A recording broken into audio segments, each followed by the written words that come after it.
Свидетелства към църквата от Елън Уайт, 4 том, глава 36. Христови посланници. Христовите посланници имат тържествена и важна задача, която някои като цяло приемат твърде лековато.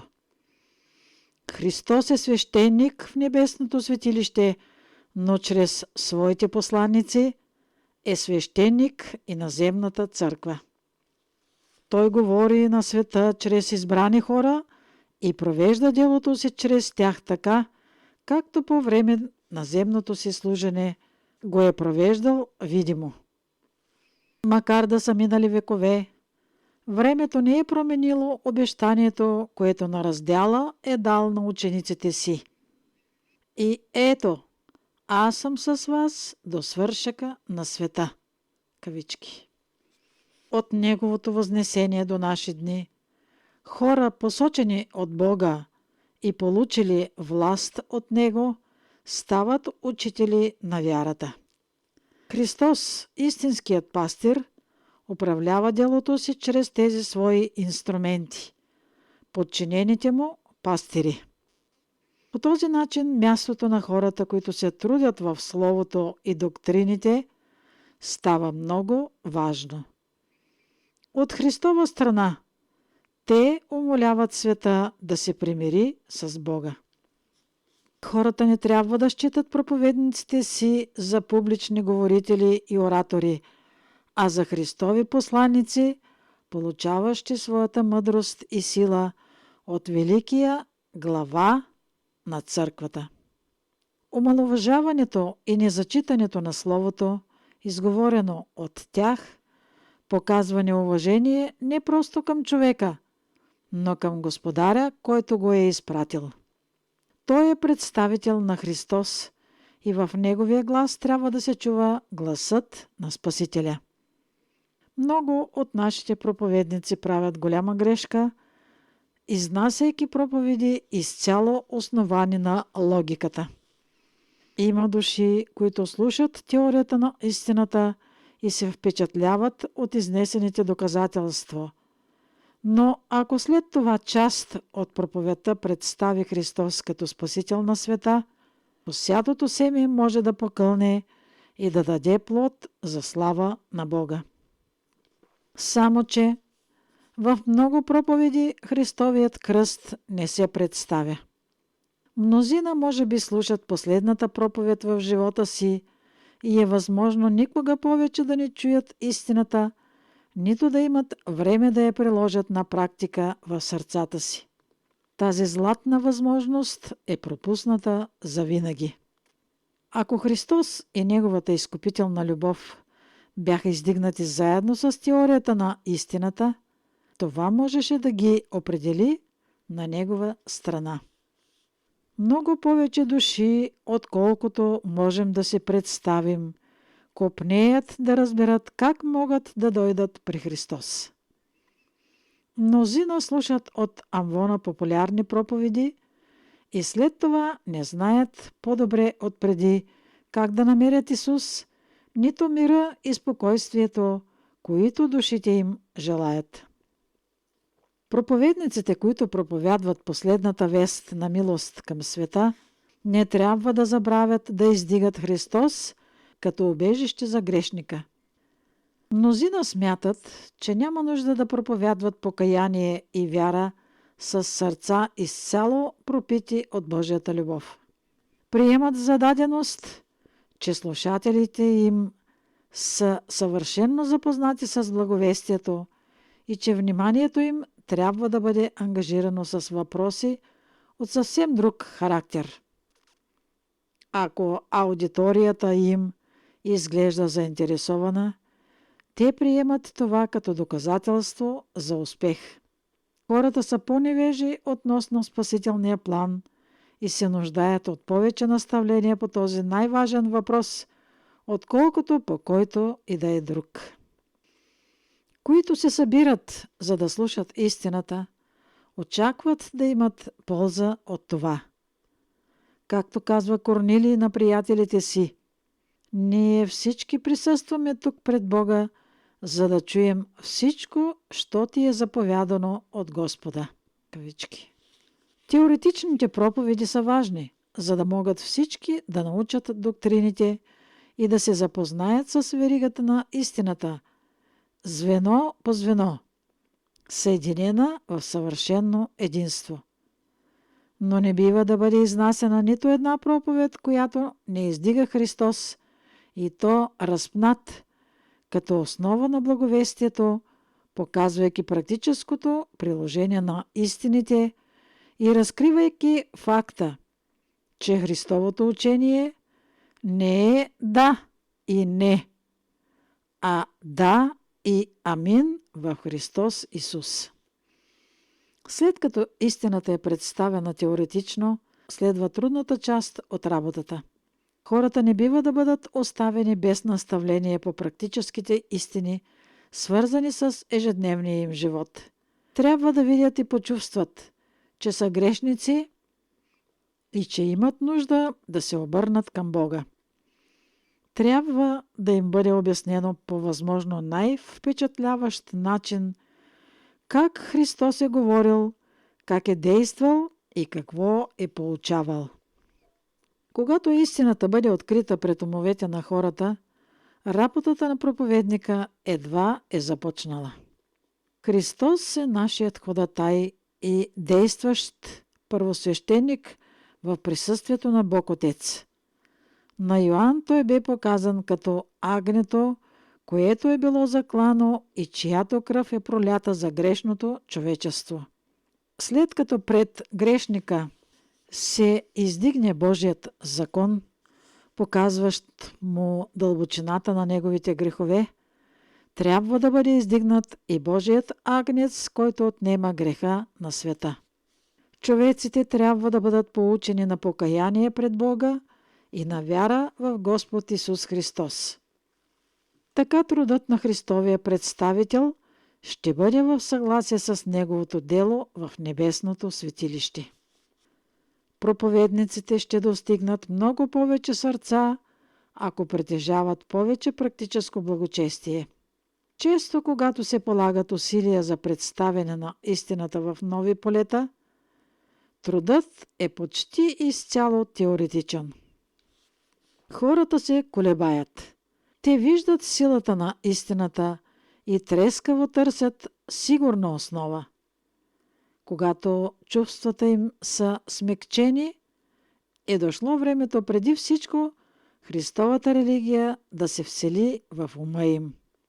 Само че твърде често серията проповеди приключва, без това да се извърши за онези, които имат нужда от него.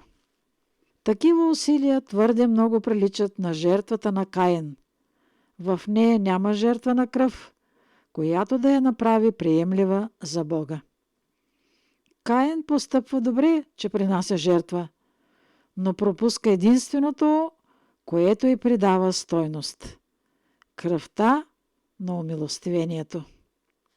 Тъжен факт е, че причината много хора така да наблягат на теорията и толкова малко на практическото благочестие е, че Христос не живее в сърцата им.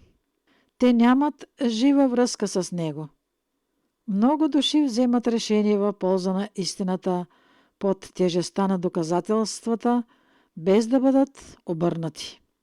Не са им изнасени практически проповеди, свързани с доктриналните, така че да видят прекрасната верига на истината и да се влюбят в нейния автор, да бъдат осветени чрез послушание.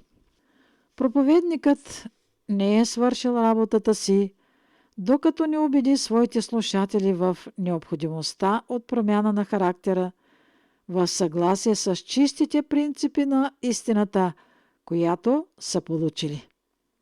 Трябва да се боим от формалната религия, защото в нея няма Спасител. Христос изнасяше прости, задушевни, изпитващи практически проповеди. Неговите представители трябва да следват примера му във всяка своя проповед. Христос и Неговият Отец бяха едно. И Христос охотно, с радост приемаше всички изисквания на своя Отец. Той имаше ум Божий. Изкупителят е съвършеният пример. В него се изяви Ехова. Небето слезе сред човеците и те бяха приютени в лоното на безпределната любов. Ако проповедниците със смирение сядат в нозете на Исус, съвсем скоро ще придобият правилен възглед за Божия характер и ще станат способни да поучават другите. Някои стават проповедници, без да изпитват дълбока любов към Бога и към ближните си. В живота на такива ще се проявяват себелюбие и себеогаждане. И докато тези неосветени и неверни стражи служат на себе си, вместо да пасат стадото и да изпълняват пастирските си задължения, хората ще погиват от липса на правилно наставление. В всяка проповед трябва да се отправят горещи апели към хората да изоставят греховете си и да се обърнат към Христос. Необходимо е популярните грехове и себеогаждането, характерни за нашето време, да бъдат осъдени, а да се насърчава практическото благочестие. Проповедникът трябва да бъде напълно искрен към себе си, да чувства с цялото си сърце, че думите, които произнася, отговарят на собственото му отношение към душите на хората, за които Христос е умрял. Учителят казва: ревността за твоя дом ме изяде. Кавички. Същата ревност трябва да изпитват и неговите представители. За човека е принесена неизмерима жертва, но тя ще бъде напразна за всяка душа, която не приеме спасението. Колко важно е тогава онзи, който представя истината, да го прави с пълното чувство за отговорността, лежаща върху него. Колко нежно, състрадателно и любезно трябва да е цялото му поведение и отношение към душите на хората, след като Изкупителят на света е показал, че ги цени така високо. Христос задава въпроса: кой е проче верният и разумен слуга, когато господарят му е поставил над домочадието си? Кой?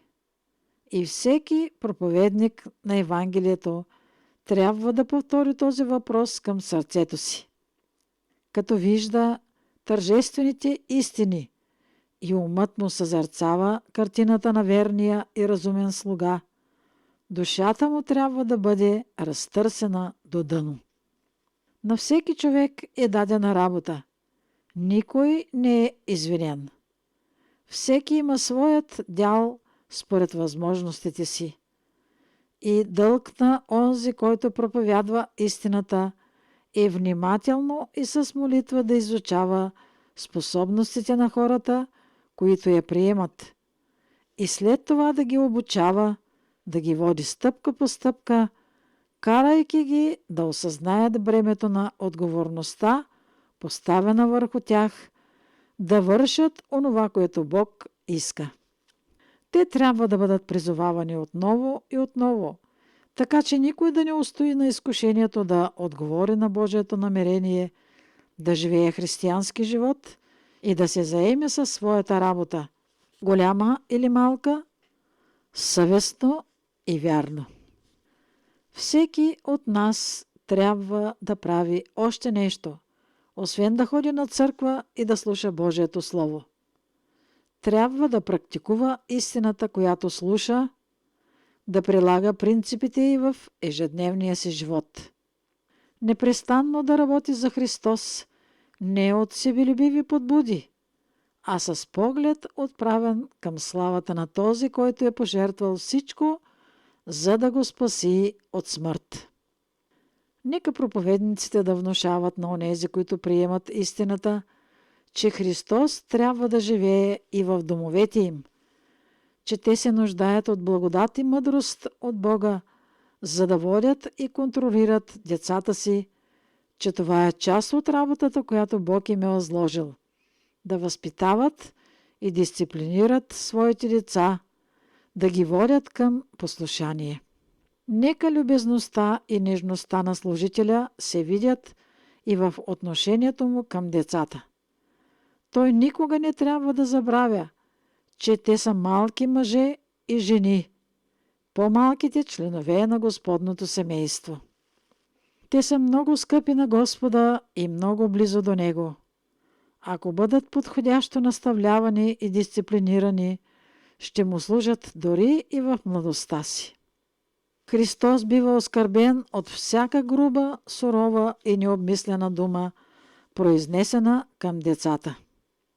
Техните права не винаги се зачитат и към тях се отнасят така, сякаш те не са пълноценни личности, чието нужди трябва да бъдат подходящо посрещнати.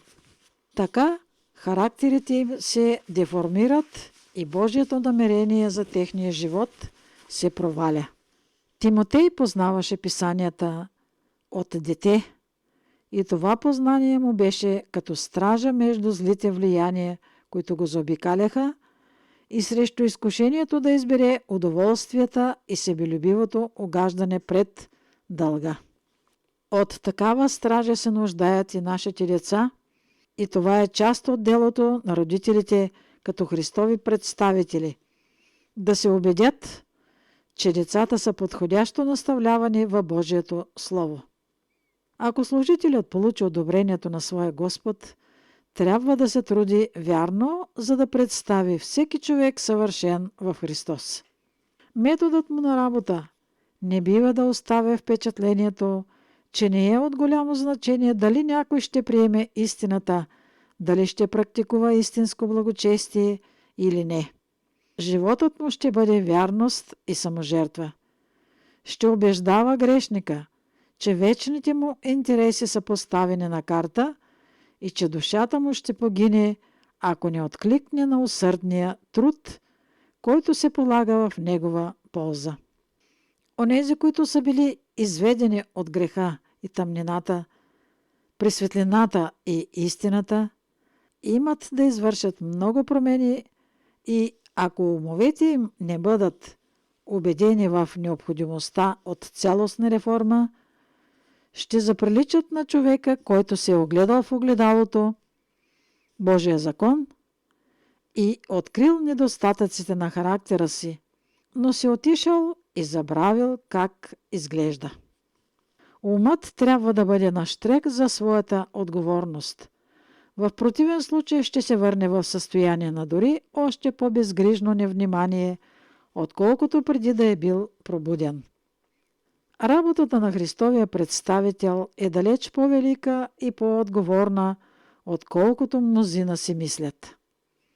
Той изобщо не бива да бъде доволен от успеха си, докато чрез сериозния си труд и чрез Божието благословение не представи на своя Господ християни, способни да служат и притежаващи истинско чувство за отговорност, готови да вършат посочената им работа.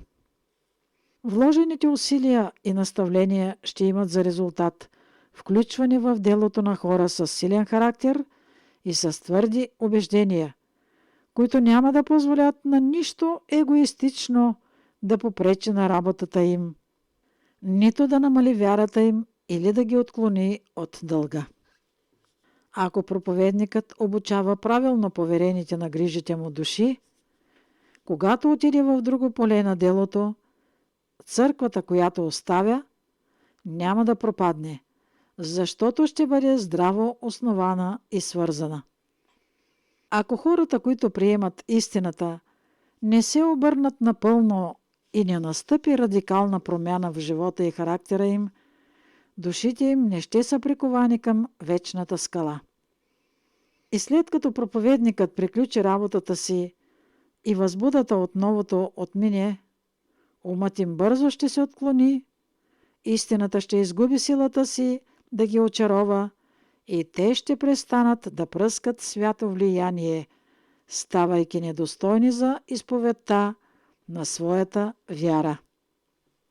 Очудвам се, че с примерите, които имаме пред себе си за това какъв трябва да бъде човек и какво трябва да прави, не се чувстваме подтикнати да положим по-големи усилия да поддържаваме на добрите дела на праведните.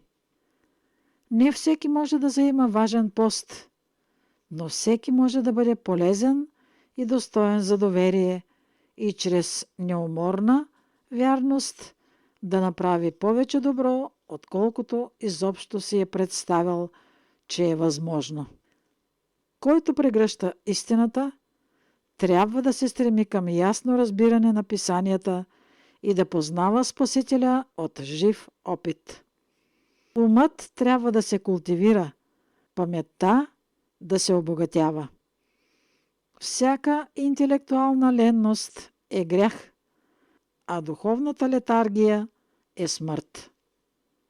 О, да притежавах достатъчно силен език, за да внуша онова, което искам на моите съработници в благовестието. Братя мои, вие боравите с словото на живота, работите с умове, притежаващи най-висок потенциал, ако бъдат насочени правилно. Но в проповедите ви има твърде много изтъкване на себе си. Христос разпнат, Христос възнесен в небето и Христос идващ отново. Това трябва така да смекчи, възрадва и изпълни ума на проповедника на Евангелието, че да представя тези истини пред хората с любов и дълбока сериозност. Тогава той ще бъде изгубен от поглед, а Исус ще бъде прославен. Хората ще бъдат така впечатлени от тези всепоглъщащи теми, че ще ги обсъждат и възхваляват. Но ако възхваляват проповедника, а малко се интересуват от това, което проповядва, тогава той ще разбере, че истината не е осветила собствената му душа, защото не проповядва така, че слушателите му да прославят Исус и да възхвалят Неговата любов.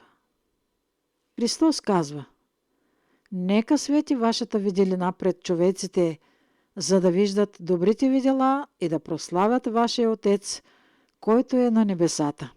Кавички. Нека светлината ви свети така, че славата да бъде отдадена на Бога, а не на вас.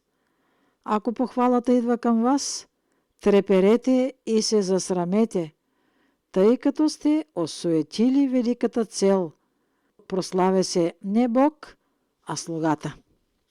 Нека светлината ти свети, но внимавай, служители на Христос, да свети правилно. Ако тя е обърната към теб, ако изтъкваш себе си и привличаш хората да ти се възхищават, трябва напълно да загубиш спокойствие, защото светлината ти свети в погрешната посока. Проповедници на Христос, ще имате връзка с Бога, ако бдите и се молите. Нека думите ви бъдат подправени с сол, в кавички. Нека цялото ви поведение бъде пропито от християнска учтивост и истинска възвишеност. Ако във вас царува Божият мир, Неговата сила не само ще ви укрепва, но и ще смекчава сърцата ви, ще бъдете живи представители на Христос. Хора, изповядващи истината, отстъпват от Бога. Исус ще дойде скоро, а те не са готови. Проповедникът трябва да си поставя по-висок стандарт. Вярата му трябва да е белязана от по-голяма твърдост, да притежава жива, жизнена опитност, да не заема същото глупаво място, обичайно за свикналите да раздават поучения. Божието Слово вдига високо летвата пред вас. Дали вие чрез пост и молитвени усилия ще постигнете пълнота и съвършенство на християнския характер? Оправете пътеките пред нозете си, да не би да се отклонят. Тясното общение с Бога ще донесе на вас и работата ви онази жизнена сила, която събужда съвестта, убеждава грешника за грях и го кара да извика: що да сторя, за да бъда спасен? Поръчката, която Христос даде на своите ученици точно преди възнесението си, бе: идете, проче, научете всичките народи и кръщавайте ги в името на Отца и Сина и Святия Дух, като ги учите да пазят всичко, що съм ви заповядал. И ето, аз съм с вас през всичките дни до свършека на света. И не само за тях се моля, но и за ония, които биха повярвали в мен чрез тяхното учение. Кавички. Поръчката се простира до всички, които ще повярват в Божието Слово чрез учениците. И всеки, който е призован от Бога да застане като Негов посланник, трябва да научи уроците на практическото благочестие, дадени от Христос в Словото Му, и да учи хората на тях. Христос разкри писанията пред своите ученици, започвайки с Мойсей и пророците, и ги настави във всичко, отнасящи се до Него. Обясни им всички пророчества. В своите проповеди апостолите се връщаха към дните на Адам и водеха слушателите си през цялата пророческа история, приключвайки с Христос, и то разпънат, призовавайки грешниците да се покаят и да изоставят греховете си пред Бога. Христовите представители в наши дни трябва да следват тяхния пример и във всяка проповед да прославят Христос като издигнатия над всичко и в всичко. Формализмът съществува не само в църквите по име, но нараства до тревожни размери и сред онези, които изповядват, че спазват Божиите заповеди и очакват скорошното пришествие на Христос. Не бива да ограничаваме погледа си, нито способностите си за вършене на добро, но ако разширим влиянието и плановете си, както провидението ни отваря път, трябва да бъдем по-сериозни в избягването на идолопоклонството в света. Докато полагаме големи усилия за увеличаването на добрите ни дела, необходимо е да полагаме и съответните усилия да придобием мъдрост от Бога, за да водим всички клонове на делото Му според Неговия ред, а не според гледната точка на света. Не бива да подражаваме на обичаите на света, но да използваме средствата, оставени от Бога на наше разположение, за да занесем истината на хората. Когато нашите дела като народ бъдат в съответствие с изповедта ни, тогава ще видим много повече резултати, отколкото сега. Ако сред нас има хора, посветени като Илия и притежаващи същата вяра, ще видим как Бог ни се разкрива, както се е разкривал на святите човеци в древността. Ако сред нас има хора, които осъзнават своите недостатъци, но се молят на Бога с усърдната вяра на Яков, ще видим същите резултати. Сила от Бога ще дойде върху човека в отговор на молитвата с вяра. В света има много малко вяра. Малцина живеят близо до Бога. Как можем да очакваме повече сила и Бог да се открива на хората, когато се отнасяме небрежно към Словото Му и сърцата ни не са осветени чрез истината? Хора, обърнати наполовина, самоуверени и себедоволни по характер, я проповядват. Само че Бог не работи с тях, защото не са святи по сърце и живот. Не ходят смирено с Него.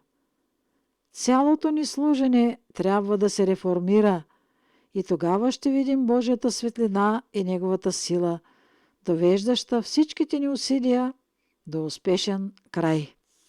Древните стражи, стоящи на стените на Ерусалим и на другите градове, заемаха най-отговорен пост. От тяхната вярност зависеше безопасността на всички в града. Когато се зададеше опасност, те не трябваше да мълчат нито денем, нито нощем.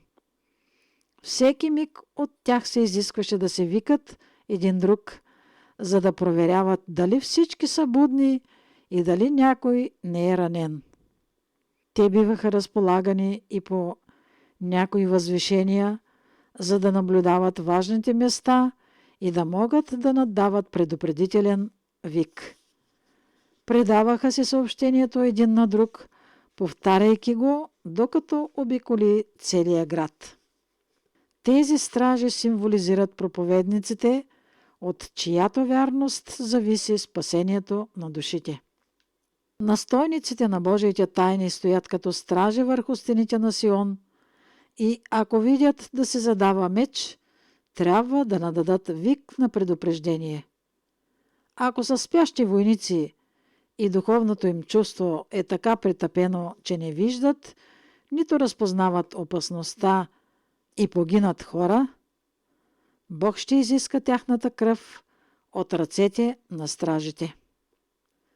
Сине човешки, поставихте страж за Израилевия дом. Слушай проче словото от устата ми и предупреди ги от моя страна. Кавички. Стражът трябва да живее много близо до Бога, да чува словото му и да се вдъхновява от духа му, за да не разчитат на него хората на празно. Когато кажа на беззаконника, непременно ще умреш, а ти не го предупредиш и не говориш, за да предпазиш беззаконника от беззаконния му път, та да спасиш живота му, оня беззаконник ще умре в беззаконието си. Но от твоята ръка ще изискам кръвта му. Обаче, ако предупредиш беззаконника, но той не се върне от беззаконието си и от беззаконния си път, той ще умре в беззаконието си, а ти си избавил душата си. Кавички. Христовите представители ще внимават да не би чрез своята невярност да погубят собствените си души, както и душите на онези, които ги слушат. Бяха ми показани църквите в различни щати, които изповядват, че пазят Божиите заповеди и очакват второто пришествие на Христос. Сред тях има тревожно много апатия, гордост, любов към света и студен формализъм. Тези хора бързо заприличват на древния Израел, що се отнася до липсата на набожност. Мнозина правят възвишени и благочестиви изказвания, но не им достига самоконтрол. Апетитът и страстите са поели властта, азът се въздига. Мнозина проявяват тирания, диктаторство, надменност, самохвалство, гордост и липса на посвещение. А някои от тях са проповедници, боравещи с свещените истини. Ако не се покаят, светилникът им ще бъде вдигнат от мястото му. Проклятието, изречено от Спасителя над безплодната смокиня, е проповед към всички формалисти и самохвални лицемери, които се държат здраво за света. Пълни са с претенциозни листа, но им липсват плодовете. Какво изобличение за онези, които имат вид на благочестие, но чрез нехристиянския си живот се отричат от силата му. Този, който предупреди с кротост самия главатар на грешниците, който не отблъсна нито един смирен и каещ се грешник, независимо колко голяма беше вината му, произнесе остра, уязвяваща присъда над хората, които правят възвишени и благочестиви изповеди, но на дело се отричат от вярата си. Начин на говорене. Някои от най-талантливите ни проповедници си вредят много поради своя лош маниер на говорене. Докато учат хората, че са длъжни да се покоряват на Божия морален закон, не биват те самите да нарушават Божиите закони на здравето и живота.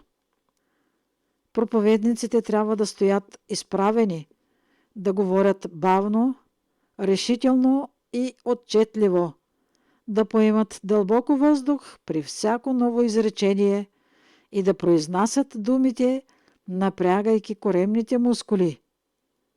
Ако спазват това просто правило и отдават внимание на здравните закони във всички останали отношения, ще опазят своя живот и ще бъдат полезни много по-дълго време от хората с каквато и да е друга професия. Гръдният кош ще се разшири и ако говорителят упражнява гласа си, рядко ще присипва, дори и при непрекъснато говорене. Вместо говоренето да изтощава нашите проповедници, те могат, полагайки грижи, да преодолеят всяка склонност към изтощение. Казвам на своите проповядващи братя: ако не се обучите да говорите в съответствие с законите на здравето, ще пожертвате живота си и мнозина ще скърбят поради загубата на тези мъченици за делото в кавички. Докато истината е, че огаждайки на вредните си навици, вие сте били нечестни към себе си и към истината, която сте представили. Ограбили сте Бога и света от службата, която сте им дължали. Бог би бил доволен да ви има живи, но вие сте извършвали бавно самоубийство.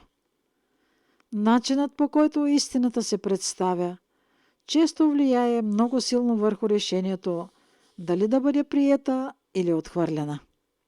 Всички, които работят в великото дело на реформацията, трябва да се научат как да бъдат полезни работници, за да успеят да извършат възможно най-много добро, без да накърняват силата на истината чрез собствените си недостатъци. Проповедници и учители трябва да усвоят ясно и отчетливо произношение, да придават максимална звучност на всяка дума. Които говорят бързо, гърлено, предъвкавайки думите и издигайки гласовете си до неестествено високи тонове, бързо пресипват и изговорените от тях думи губят половината от силата, която биха имали, ако бяха изговорени бавно, ясно, отчетливо и не така силно. Това събужда съжалението на слушателите към говорителя, тъй като те чувстват, че той се насилва и се страхуват да не рухне всеки момент. Това, че той изпада в бясно вълнение и жестикулира, не е доказателство, че има ревност за Бога. Спасителят на света желае неговите съработници да го представят и колкото по-близко е един човек до Бога, толкова по-малко грешки ще допуска в отношенията си с хората, в поведението, в маниерите и в жестовете си. У нашия пример Исус Христос никога не можеха да се наблюдават груби и недодялани маниери. Той бе представител на небето и неговите последователи трябва да бъдат подобни нему. Чрез своя дух Господ може да направи някого способен да говори като самия него, но никога не е възнамерявал той сам да свърши работата, която е възложил на човека. Дал ни е умствени сили и възможности да усъвършенстваме интелекта и маниерите си. И след като сме направили всичко, което можем за себе си, използвайки по най-добрия начин предоставените ни възможности, тогава можем да потърсим Бога в сериозна молитва и да го помолим да направи за нас чрез своя дух това, което ние не можем. В нашия Спасител винаги ще откриваме сила и помощ. Годност за служене. Често нанасяме голяма вреда на нашите младежи, като им позволяваме да започнат да проповядват, докато все още не познават достатъчно писанията, за да представят вярата ни по интелигентен начин. Мнозина, които навлизат в делото, са съвсем начинаещи в писанията. Не са компетентни, нито способни и за други неща. Те четат писанията колебливо, като употребяват погрешно и объркват думите по такъв начин, че Божието Слово се изопачава. Онези, които не могат да проповядват истината по подходящ начин, не бива да се чудят какъв е техният дълг. Мястото им е при учениците, а не при учителите. Младежи, които желаят да се подготвят за проповедници, биха имали голяма полза от посвещаването на нашия колеж. Но са нужни и други качества, за да станат способни и приемливи говорители. Трябва да се наеме учител, който да ги обучава и как да говорят, без да претоварват гласовите си органи. Необходимо е да се обърне внимание също и на маниерите. Някои младежи, навлизащи в делото, са неспособни да преподават истината на другите, защото те самите не са били обучени. Онези, които не могат да четат правилно, трябва да се научат. Преди да застанат пред публика, трябва да станат годни да проповядват. Учителите в нашите училища са длъжни да се съсредоточат сериозно върху собственото си обучение, за да бъдат подготвени да обучават другите. Те няма да са готови, докато способностите им да получават не бъдат подложени на сериозен изпит от компетентни съдии. Не по-малко внимание трябва да се отделя и на изпитването на проповедниците, но онези, които ще се заемат със свещеното дело на проповядването на библейските истини на света. Те трябва да бъдат изпитвани от верни и опитни хора. Дори и след като придобият някакъв опит, все още има какво да се направи за тях. Трябва да бъдат представени пред Господа в сериозна молитва, за да може Той да покаже чрез Святия си Дух дали ги приема. Апостолът казва: „Не прибързвай да ръкополагаш никого“. Кавички. В дните на апостолите Божиите служители не си позволяваха да разчитат на собствената си преценка при избирането или приемането на личности, които да заемат тържествения и свят пост на Божии уста. Те подбираха хора, добри според тяхната преценка, и след това ги представяха пред Господа, за да видят дали Той ще ги одобри за свои представители. Днес не бива да се прави нищо по-малко от това. На много места срещаме хора, които набързо са били поставени на отговорни места, като старейшини на църквата, без да са подготвени за това. Те не могат да управляват правилно дори самите себе си. Влиянието им не е добро. Църквата се намира в постоянна опасност поради дефектния характер на своя водач. Тези хора са били ръкоположени твърде набързо. Божиите служители трябва да бъдат хора с добра репутация, способни благоразумно да се справят с задачите, за които са били избрани. Изправени сме пред голямата нужда от компетентни личности, които ще бъдат чест, а не безчестие за делото. Проповедниците трябва да бъдат специално изпитвани, за да се открие дали интелигентно проумяват истината за това време, така че да изнасят проповеди както върху пророчествата, така и върху практически теми. ако не могат да изнасят ясно библейски теми, трябва да продължат да бъдат слушатели и ученици. Необходимо е сериозно и с молитва да изследват писанията и да се запознават с тях, за да могат да станат учители по библейските истини. Всичко това трябва да се обмисля внимателно и с молитва, без да се бърза да се изпращат хора в делото.